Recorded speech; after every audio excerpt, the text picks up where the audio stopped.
Sostenidos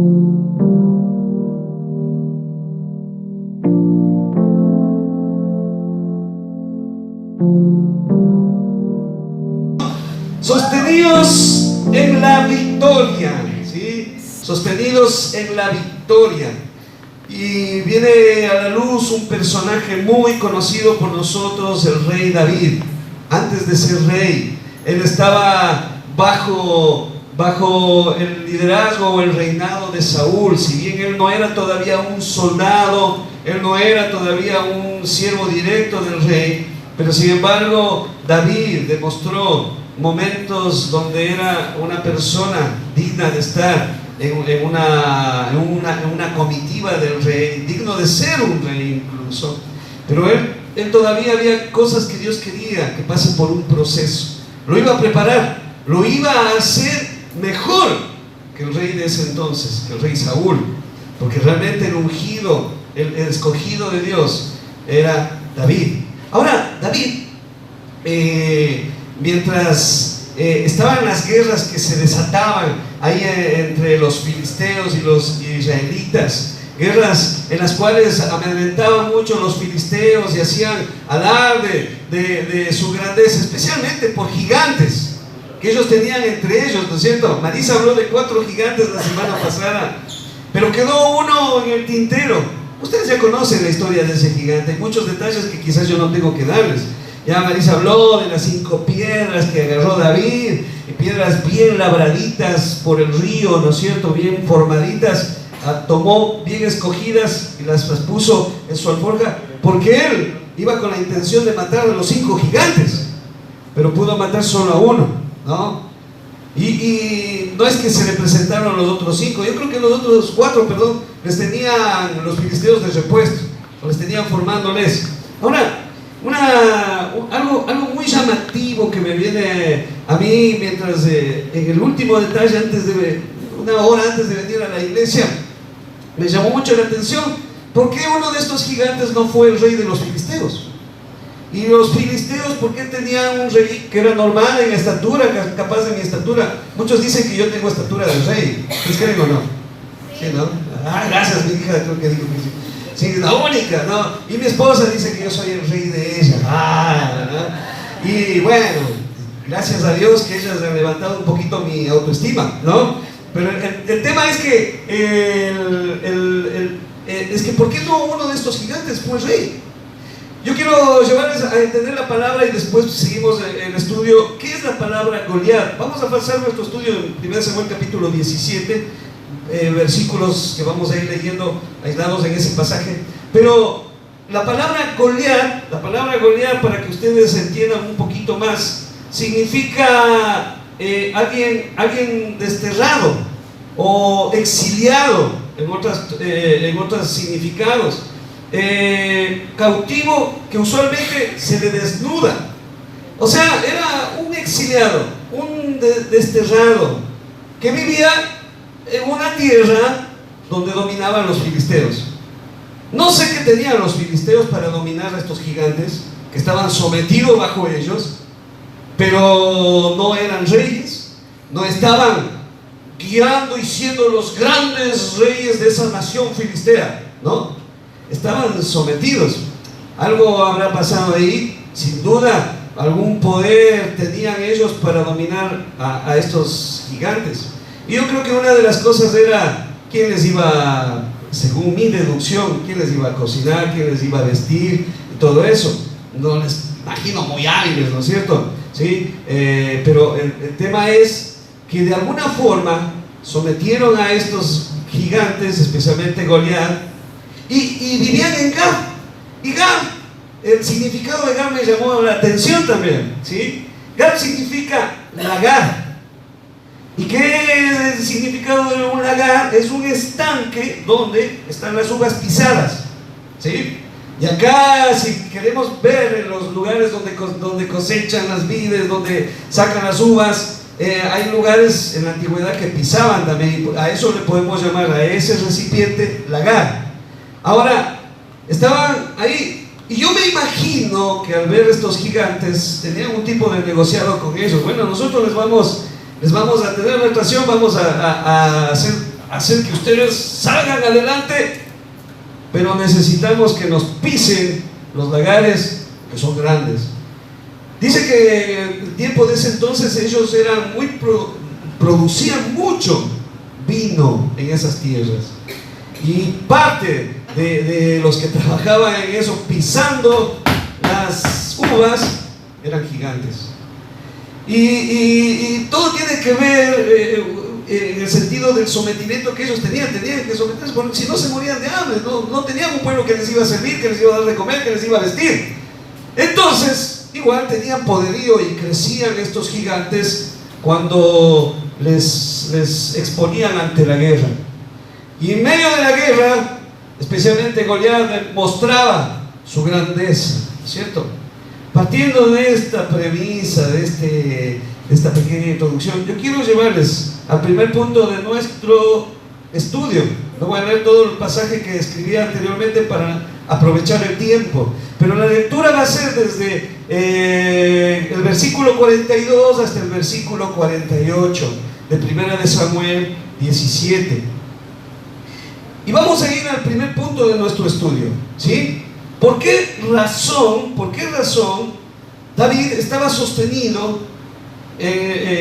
¿Cómo él pudo sostenerse en la victoria? ¿Qué era lo que le sostuvo él? ¿Y cómo podemos nosotros sostenernos en una victoria cantada desde ya, y después percibir ya la victoria, y después vivir esa victoria? Miren, ¿saben lo que tuvo que hacer David? Primero, para poder disfrutar, para poder sostenerse en esa victoria, David dio crédito a Dios. ¿Escuchó? Primero, dio crédito a Dios, ¿sí? Cuando uno da crédito es que se juega todo. Dice, yo me juego, doy crédito de que esa persona es sincera, de que esa persona es confiable, es fiable, ¿no? Y David, todos sus asuntos, empezando desde el cuidado de las ovejas en el campo, que era el único de los hijos que estaba en el campo, y el resto de hermanos de David estaban en la guerra. Dice que la mayoría de ellos estaban en la guerra. Y dice ahí el pasaje en versículo 45, le dice David, le dice a Goliat, vamos a ir partiendo desde ahí: tú vienes a mí con espada y lanza y jabalina, mas yo vengo a ti. Miren lo que resalta ahí: en el nombre de Jehová de los ejércitos. Distinto, ¿no? El Dios de los escuadrones de Israel, a quien tú, gigante desgranado, has provocado. ¿Ah? No tuvo miedo el petizo. Me imagino a alguien flaquito como, no sé, uno de nuestros jóvenes, el Emiliano, qué sé yo, ¿no? Que le provocaba: a ti te digo en el nombre del Señor, ¿no? Vas a ser derrotado. Y el gigante ahí con el tamaño de Rodrigo o de Cristian, ¿no? ¿Qué dice? Te voy a reventar a patada.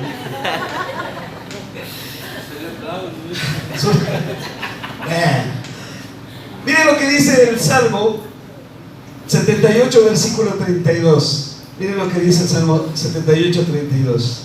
El trasfondo de ese pasaje habla de lo que recibió el pueblo de Israel en el desierto después de haber cruzado el Mar Rojo. Chillaban por alimento, el Señor les dio por carne, el Señor les dio codornices. Chillaron por pan, el Señor les dio maná del cielo. Chillaron por agua, el Señor hizo que se golpeara una peña a través de Moisés, y salió agua fresquita, pura, de manantial, ¿no? O sea, chillaban por todo en el desierto, y el Señor les daba. Y el pasaje dice ahí en este versículo 32, con todo esto, pecaron aún, o sea, siguieron pecando a pesar de ver los milagros, a pesar de ver tantas cosas maravillosas alrededor suyo, siguieron pecando. Y el versículo termina así: y no dieron crédito a sus maravillas, a las maravillas de Dios, y seguían quejándose malagradecidos. Y seguían aún viendo las maravillas del Señor alrededor de ellos, milagros que había ocurrido, que pasó tantas situaciones como el mar que se abrió, el alimento sobrenatural que Dios les dio, el cuidado que Dios hizo cuando los egipcios venían sobre ellos a matarlos. Pero no vieron las maravillas de Dios, se cegaron, seguían entenebrecidos en su pecado, en su egoísmo, ¿no? Y una de las situaciones que no nos ayuda a ver y darle crédito a Dios es cuando nosotros nos sumergimos en nuestros egoísmos. Digámosle al egoísmo de nuestra vida: fuera. Dígale sí, ¿ah? Fuera egoísmo. No te voy a dar crédito. Quiero que darle el crédito a Dios. Cuando vos empiezas a dar crédito a Dios, disfrutas las maravillas. Cuando no le das crédito a Dios, por más maravillas que pasen alrededor tuyo, no vas a ser agradecido a Dios por sus maravillas. No le vas a dar crédito. Eso es cuando hay una vida egoísta, ¿no es cierto? Ahora, ¿qué es lo que nos quita con este pasaje? Vemos a un David que dice en el versículo 45, y recalco en esta parte que yo subrayé, si quieres subrayarla: mas yo, primera de Samuel 17, 45, mas yo vengo a ti en el nombre de Jehová de los ejércitos. Y esa debe ser nuestra actitud cuando peleamos ante los gigantes que se nos presentan cada día, y tomar esa autoridad que nos viene de parte de Dios. Mas yo vengo ante estos problemas en el nombre del Señor, Dios Todopoderoso, del Dios de los ejércitos. Y este vicio no me va a vencer, y esta situación no me va a vencer, y este problema que se ha presentado no me va a vencer, porque conmigo está Jehová de los ejércitos. Amén. El crédito es de Dios. ¿De quién es el crédito? De Dios. Entonces, el que está al lado tuyo, el crédito es de Dios. Así que disfrutar las maravillas que Dios hace, porque Dios va a seguir obrando maravillas. Dice que el sol cae sobre buenos y malos. O sea, en otras palabras, beneficia a todos. ¿Sí o no? Alimenta. Nuestro cuerpo necesita el sol, ¿sí? Porque el sol nos da la vitamina E, y necesita nuestro cuerpo vitamina E, porque esa vitamina E hace que ciertas sustancias que necesita nuestro cerebro se alimenta a través de la vitamina E, y nosotros podemos tener oxigenación en la cabeza para pensar. Y por eso es que cuando muchas personas están enclaustrados, encerrados en sus casas por mucho tiempo, y se les ven blancotes hasta las venas, se les ve de lo más adentro, pasa que le cuesta pensar después, y después viene la demencia, la locura. ¿Por qué? Porque a veces no dejamos que el sol nos pegue, pero a veces nos olvidamos o no queremos experimentar las maravillas de Dios para poder seguir viviendo. Entonces, aprovechemos. Dios nos da el sol para que disfrutemos de su maravilla, ¿o no? ¿Ah? Amén. Todos podemos disfrutar de la maravilla de Dios. Dale crédito a Dios. Este pensamiento dice: intentar robar el crédito a Dios de las victorias es no reconocer el poder del Señor ante nuestros gigantes. ¿Escuchó? Vamos a repetir juntos, ¿eh? ¿Listos? 1, 2, 3. Intentar robar el crédito a Dios de las victorias es no reconocer el poder del Señor ante nuestros gigantes. No es por fuerza humana, sino en el poder del Espíritu de Dios. ¿Y qué hizo David? Se presentó ante ese enemigo. ¿Qué vienes a mí? ¿Ah? ¿Qué te crees? ¡Ay, este enano!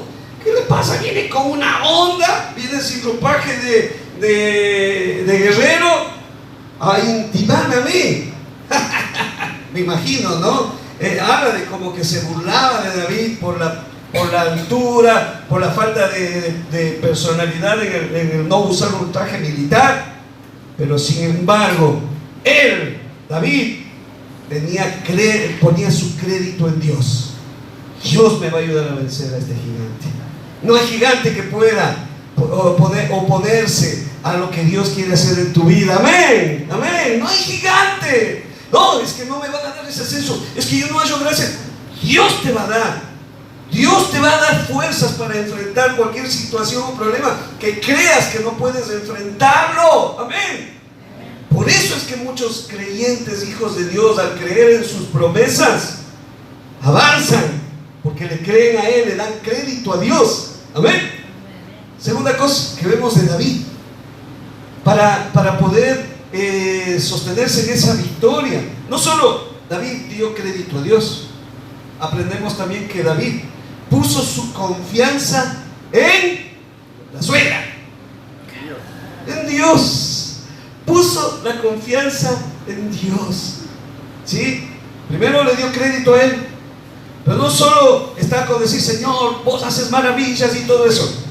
Puso su confianza, un corazón contrito, humillado, un corazón que cree en las promesas de Dios, que deposita su mente en lo que Dios le dice en su palabra, que está en comunión con Él. La confianza se levanta cuando uno comparte mucho con la persona con la cual empieza a elevarse esa confianza, ¿o no? Yo tengo confianza con mi esposa más y más, y le confío mucho, es mi mejor amiga, mi amante, mi compañera, mi esposa, y eres tú. Hay una canción así, ¿no? Y ¿saben por qué hay esa total confianza? Porque compartimos, hablamos, nos tomamos mate juntos, baba que va, baba que viene. Bueno, cuando hay besitos. Ahora, David puso esa confianza en Dios. Él dialogaba con Dios, hablaba con Dios. Él dependía en lo que Dios le iba a guiar. Confianza. Había una relación de dos, donde Dios hablaba al corazón de David y David hablaba a Dios. Y esa confianza también puedes vos edificarla en tu vida, si aún no la tenés. Y si la estás disfrutando, te felicito. Seguí con esa confianza. Amén. 46, el versículo 46 de 1 Samuel 17 dice: Jehová te entregará hoy en mi mano, y yo te venceré y te cortaré la cabeza. Y el otro, enano, y daré hoy los cuerpos de los filisteos a las aves del cielo. O sea, no solo voy a acabar con tu vida, acabaremos con la vida de todos estos filisteos, ¿sí? Y dice, y a las bestias de la tierra darán esos cuerpos, y toda la tierra sabrá que hay Dios en Israel. Amén. Y todos sabrán que hay un Dios poderoso que obra en nuestras vidas. Todo se trata de Él. La Biblia dice que así comamos, bebamos o hagamos cualquier otra cosa, hay que hacerlo para la gloria de Dios, para Él. Amén. Es para Él. Mi confianza tiene que estar puesta en Él, ¿sí? Y eso era lo que pasaba a David, le marcó la diferencia. Fue con esa confianza, le dio crédito a Dios, pero le dio confianza a Dios también, porque tenía una intimidad. Él sabía que podía vencerle a ese gigante. ¡Qué contraste tan importante! Vemos en el gigante Goliat, vemos en el rey Saúl y vemos en el guerrero cuida ovejas. ¿Cuál era el guerrero cuida ovejas? David. Ahí era todavía cuida ovejas. Después lo iba a hacer ya, o iba a ascender, ¿no? Y vemos que ahí Goliat ponía su confianza ¿en quién? En él mismo. Goliat ya había hablado del significado, desterrado, todo eso, pero quizás había en Goliat inseguridades, cosas que le llevaban a usar de su tamaño para intimidar a la gente. La confianza estaba puesta en él mismo. Si no, miremos el pasaje en 1 Samuel capítulo 17, desde el versículo 8 hasta el versículo 10. Miren lo que dice. Y se paró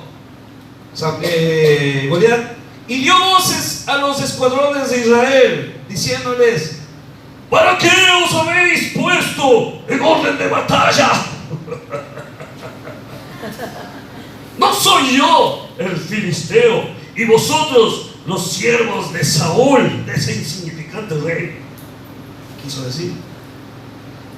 Y se refirió así, como amenazante: escoged entre vosotros un hombre que venga contra mí. Que no lo hay. No hay hombres que se paren delante de mí. Versículo 9: si él pudiera pelear conmigo y me venciere, nosotros seremos vuestros siervos. Híjole, no saben qué se estaba metiendo este Goliat, ¿no? No sabía que el petizo era re fuerte y su confianza estaba puesta en Dios. Y dice ahí, y si yo pudiere más que él y lo venciere, vosotros seréis vuestros siervos y nos serviréis. Versículo 10. Y añadió el filisteo: hoy yo he desafiado al campamento de Israel. Dame un hombre que pelee conmigo. A ver, ¿quién es el primero? Rodrigo, vení. ¿Quién es más? A ver, no se animan, cobardes. ¿Estás dispuesto a pelear con un gigante? ¿Tienes miedo? ¿Te intimida la situación que estás viviendo quizás? ¿Te cuesta dejar un hábito que te ha esclavizado por años y ese es el gigante? Cuando tu confianza está puesta en Dios, tenés toda la herramienta y toda ¿cómo se dice? La seguridad de que vas a vencer. Cuando hay la confianza puesta en Dios, Dios está conmigo. No se dejó intimidar. Yo me imagino a David mirándole al gigante así. ¿Qué te crees? ¿No?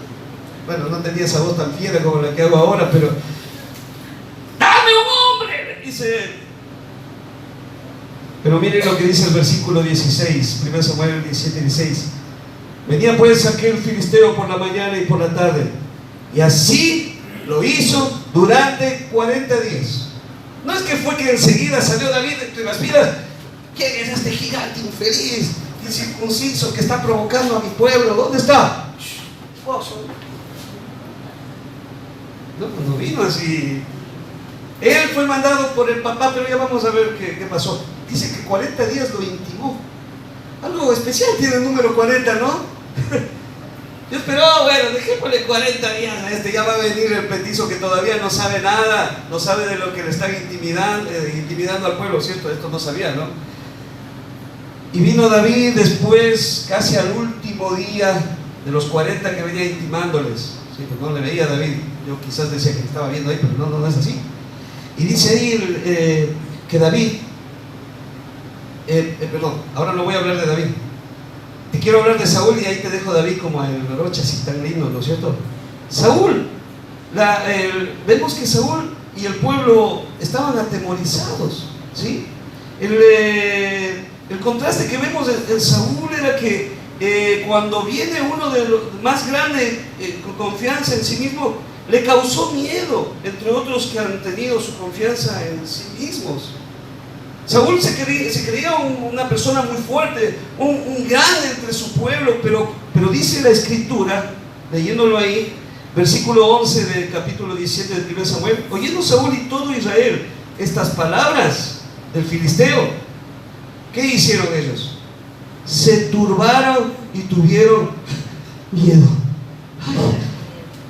Siendo un rey fuerte, tuvieron gran miedo.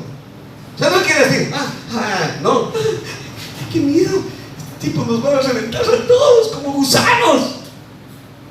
Y vemos ahí que David, vuelta el contraste de David, es que era el único en poner su confianza en Dios. ¿En quién puso su confianza en Goliat? En el mismo. ¿En quién puso su confianza Saúl? En el miedo. Y a veces estamos pensando en el miedo constantemente nosotros. No, es que no puedo avanzar, es que yo no voy a tener éxito, es que no voy a lograr salir adelante, es que no voy a tener una familia feliz, es que la gente me rechaza, es que no voy a progresar, es que yo soy lo más último de la vida, es que en mi familia siempre fueron así y yo ya estoy condenado, es que no puedo avanzar. Esas son mentiras. Que los gigantes invaden a tu mente y te dicen no puedes, te intimidan, y uno tiene gran miedo. Pero David era distinto, ¿sí? David era el único en poner su confianza en Dios, en que Él era el más grande, en que Dios era el más grande. Amén. Digámoslo así: Dios es el más grande. Decilo. Dios es el más grande. Entonces no hay obstáculo imposible para Dios. No hay gigante imposible para Dios. Y David lo sabía bien.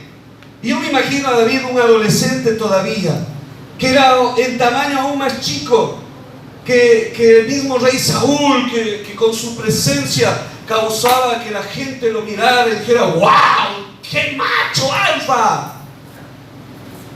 Pero David no tenía apariencia de macho alfa todavía, ¿entienden?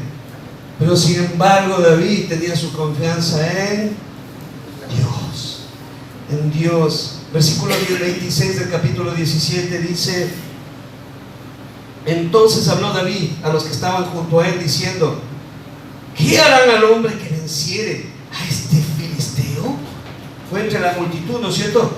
Dice que el papá le mandó a dejarles alimentos, ropa y todo eso, después de que, dice, de tantos días que estaban en la batalla.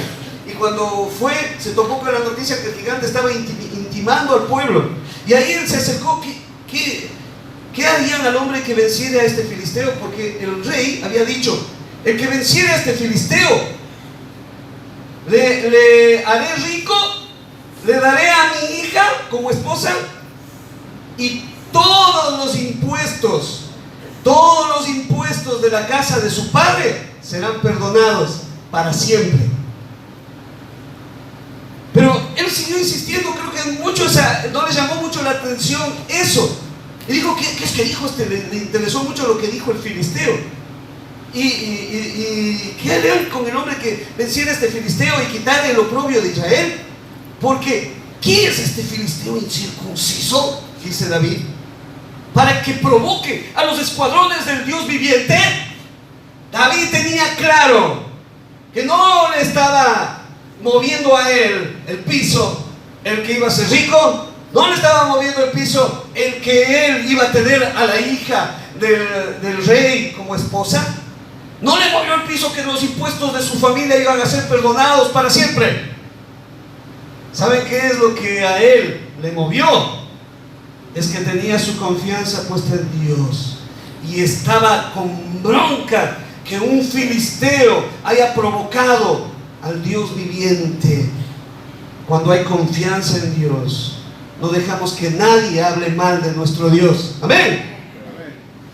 Cuando hay confianza en Dios, no dejamos que nadie pisotee el nombre de nuestro Dios. Cuidamos el testimonio de nuestra vida y por ende de nuestra iglesia, y no permitimos a esos gigantes que se apoderen de ninguna vida.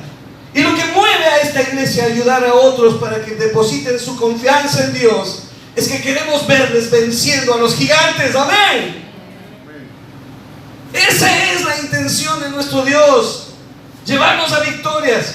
Pero lo que debemos hacer nosotros es decidir confiar en Dios, y esa confianza nos lleva a amarlo, a jugarnos por Él. Amén. Y eso es lo que debemos hacer: fidelidad a Dios. Y al ser fieles a Dios, vamos a ser fieles a lo que Dios nos ha dado. Una iglesia que ama, que creo que ama, ¿no es cierto? Creo que tiene el deseo de servir a la comunidad, tiene el deseo de ganar a muchos para que depositen su confianza en Jesús. Les dejo este pensamiento: debo confiar en Dios, debo confiar que Dios es más grande que el gigante de mis problemas. Amén. Debo confiar que Dios es más grande que el gigante de mis problemas. Él es más grande, ¿sí? Más grande que cualquier gigante. Por último, hemos visto que en ser sostenidos en la victoria, como David lo hizo, él no solamente dio crédito a Dios, él no solamente puso su confianza en Dios, sino que también David sabía que la conquista iba a ser de Dios. Amén. La conquista iba a ser de Dios. Y ahí vemos que el versículo 47 dice, del 1 Samuel 17, dice: y sabrá toda esta congregación que Jehová nos salva con espada y con lanza, porque de Jehová es la batalla, y Él os entregará en nuestras manos. David sabía que la conquista iba a ser asegurada, iba a vencer al enemigo, ¿sí? Y él fue Tomó lo que dijo la Marisa la semana pasada, 5 piedras, porque sabía y se enteró de que habían 5 gigantes, pero llevó las 5 y puso una, diciendo: Señor, una para cada uno. Vamos a reventar estos gigantes, ¿no? Nosotros vamos a reventar estos problemas, ¿no es cierto? A estos gigantes que se nos presentan, a estas circunstancias que se nos presentan, a estos problemas que se nos presentan, los vamos a reventar, lo vamos a vencer, lo vamos a derribar, ¿sí? Porque la conquista es de Dios. La conquista iba a ser, él sabía que Dios iba a dar la conquista, lo creía, porque le había dado crédito a Dios. Eso es importante, darle crédito a Dios, poner confianza en Dios. Cuando hacemos eso, la conquista es segura. ¿Escuchó? Diga al que está al lado suyo: ya tenés la conquista. ¿Lo crees o no? Pero un poco convencidos. Ya tenés la conquista. ¡Amén! Tenemos la conquista. La conquista está asegurada. Pero no te olvides de estas claves que nos deja este pasaje. Crédito a Dios, confianza en Dios, conquista asegurada. Conquista asegurada. ¿Y fue ahí? David.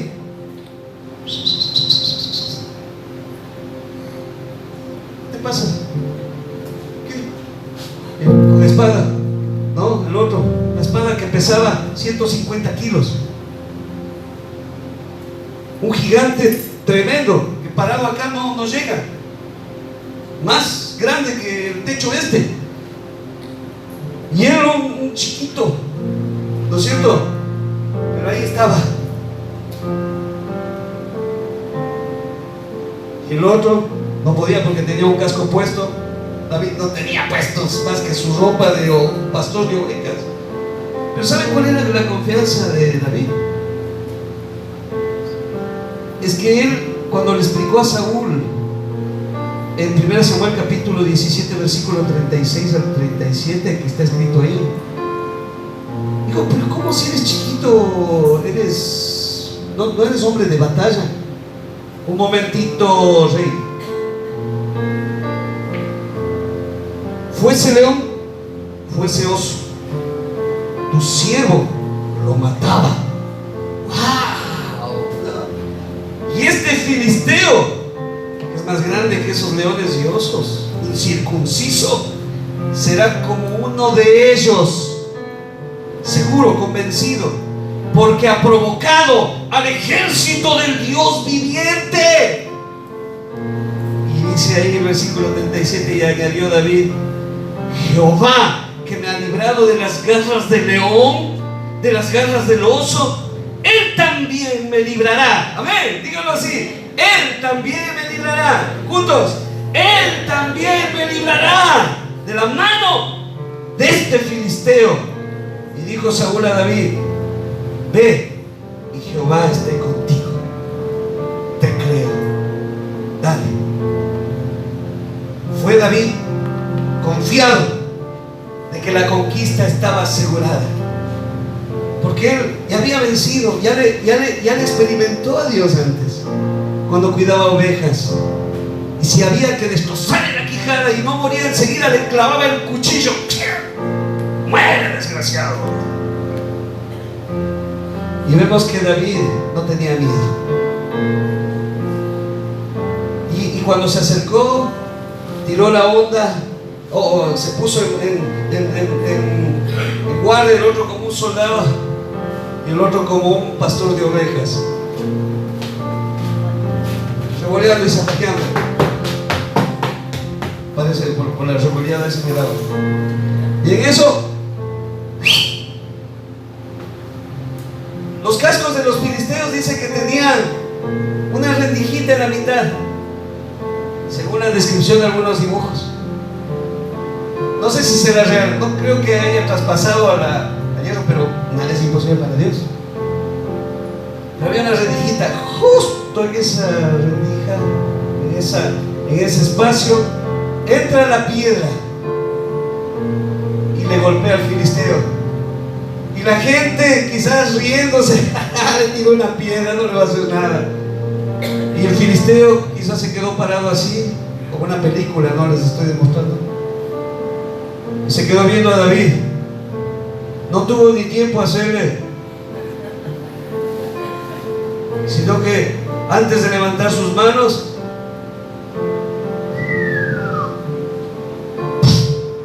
murió.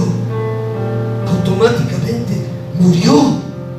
Con un solo tiro, con una sola tirada de una piedra desde su honda, lo mató. ¿Saben qué es lo que marca la diferencia? Que muchas veces nosotros vamos dispuestos a tirar varios tiros, a hacer varios tiros. Uno, a ver si da. Dos, cuando lo hacemos bajo nuestro esfuerzo y nuestra voluntad, como el rey Saúl. Cuando lo hacemos por nuestro esfuerzo, queremos tener la conquista por nuestras emociones, nuestras fuerzas. Pero la batalla es de Dios. David marcó la diferencia. Su confianza la puso en Dios. El crédito le dio a Dios. Y él sabía que la conquista la iba a dar Dios. Y no le erró. Cuando uno está bien alineado con Dios, por eso tienes que guardar tiempo con la palabra. Ora. Humíllate ante Dios. Yo me imagino a un David en el campo de madrugada cuidando las ovejas, porque el papá no tenía mucha compasión, era tratado como un esclavo este chico, pero a él le sirvió la intimidad en el campo. Y ahí arrodillado: Señor, cuida las ovejitas, tuyo es el poder, Señor, forma mi vida. Y ¡ta! Salió un oso, y el Señor le formaba: Señor, esta es batalla mía. ¡Pah! Oso. ¡Pah! León. ¡Pah! Filisteo. Un solo tiro es necesario cuando haces la voluntad de Dios. Amén. Cuando pones tu confianza en Él. ¿Han escuchado ustedes plan A, plan B, plan C? David se amparó en el plan A: confianza en Dios, crédito a Dios, conquista de Dios. Plan A. Y así debemos enfocarnos en todos nuestros aspectos de la vida. Para nuestros hijos, plan A. Para ser grandes hijos, les vamos a apuntar de esta forma. Cuando buscamos a Dios, no nos equivocamos. Cuando nos alejamos un instante, ahí entra el plan B, plan C, plan X, Y, Z, y perdemos años. Perdemos años. Amén. Vamos a cambiar nuestro chip, ¿sí? Y les invito a ponerse de pie. Les voy a dejar con este último pensamiento. Dice este pensamiento: las conquistas son... Vamos a repetir juntos, lo que está escrito ahí. Juntos, ¿listos? 1, 2, 3. Las conquistas son de Dios, no nuestras.